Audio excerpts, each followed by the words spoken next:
What's up? It's Chris from StonefoxMedia, and I hope everyone's having a blessed day. Okay, yes. There's no more beard. Yes. For some strange reason, I lost my voice. It's like I had the beard voice, and it was like, oh, I miss my beard, and I lost my beard voice, and now it's gone. It's gone. I'm sorry. It's gone like Justin Timberlake. It's gone. It's gone. So yes, I want to tell you guys what's going on in gaming news right now. It does look like Ataribox is going to be around $250 to $300. It's going to have a Linux core and a custom A&D chip. I know. I lost you once I said $250 to $300 because I lost myself as soon as I said it too. It made me want to throw up in my mouth a little bit. So yes, it does look like this brand new Ataribox that they do have slated sometime around spring 2018 is going to be somewhere around $250 to $300. Yes. But other than that, it does look like it's going to have some pretty basic features like HDMI support, 4 USB ports, SD card support. It's also going to have an Ethernet port, and it's also going to be a total flop. I'm sorry. Yes, it's going to be a flippity flop. It is. Because it's just basically a Linux machine and it doesn't really do anything. It's going to come with some old games. It's going to play a few newer games. But why would you charge as much as a brand new Xbox or a PlayStation 4 or even a Nintendo Switch for this? Did you not see the corpses of all the Steam machines behind you before you decided to come up with this wonderful price? Yes, this is their plan. It's going to be a flop. Do not do this. Please make it like 50 bucks and maybe you might get people to buy it, but you're not going to get people to buy this thing for 300 bucks. It's not happening. I don't care Atari. I don't care. It's not going to happen.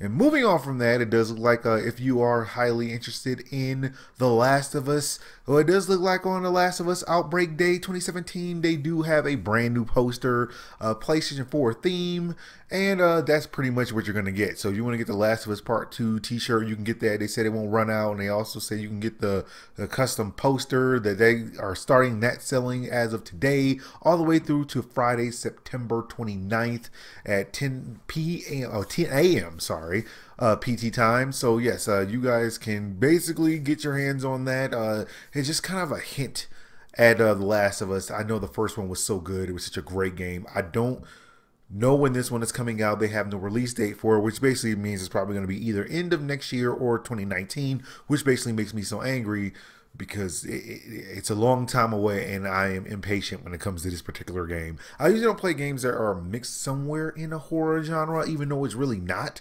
It's more like an Outbreak bacteria virus type thing with Ellie in them, but yeah, no. Somehow it's not coming out anytime soon because they have no date. And so if they're not announcing it for this year, then it's probably going to be E3 before they announce it next year.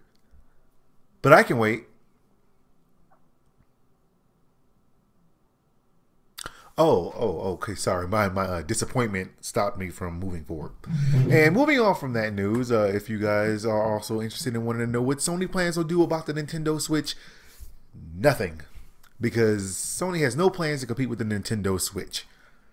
I don't know. You thought they were going to come out with some kind of Sony device or a Vita 2 to somehow compete with this thing? Well, it looks like it is not going to happen. Because in a recent interview with Andrew House, he did explain that the Nintendo device is a hybrid device that is a different approach and strategy. We haven't seen that as a huge market opportunity. Basically, they don't even want to bother wasting their time going after this thing. Now, granted, the Nintendo Switch is not a flop, and they are selling them like hotcakes. They literally can't keep them in the store. They cannot keep these things inside the store, but alas, Nintendo doesn't want to make enough to put in the stores, so it's essentially their problem, and since they aren't making enough, it's really not a problem for Sony. They don't have to compete with something that's not in the stores. It is a Nintendo problem, and that's why Sony isn't worried. It's like having a Samsung Note 12 and then you got some iPhone 12. Well, if they only make 1,000 iPhone 12s, then Samsung doesn't have to worry about how many phones they make. They can make as many as they want. So their rarity doesn't make them more valuable. It just makes them stupid because they haven't made enough of them to compete with this one. It's your fault. It's your fault, Nintendo. I'm not over it. Well, that's all the news I got for you guys right now. I do want to give a shout out to my wonderful patrons. Of course, I have LaMarcus Martin. Thank you very much for your support, and thank you very much, Tech King HD. I do appreciate you guys supporting me on Patreon. Let me tell you guys something. I do plan on doing a live stream of Destiny 2. Might be doing it tonight, so I'll probably be doing it on YouTube Gaming. So if all of a sudden you see a message saying StonefoxMedia just busted out a video, that's me live streaming, and I will be on. Well, that's all the news I got for you guys right now. Like, subscribe, follow me on Twitch, Twitter, and Facebook so you know as soon as my news becomes available. Thank you guys for watching. God bless, and I'll holler at y'all later.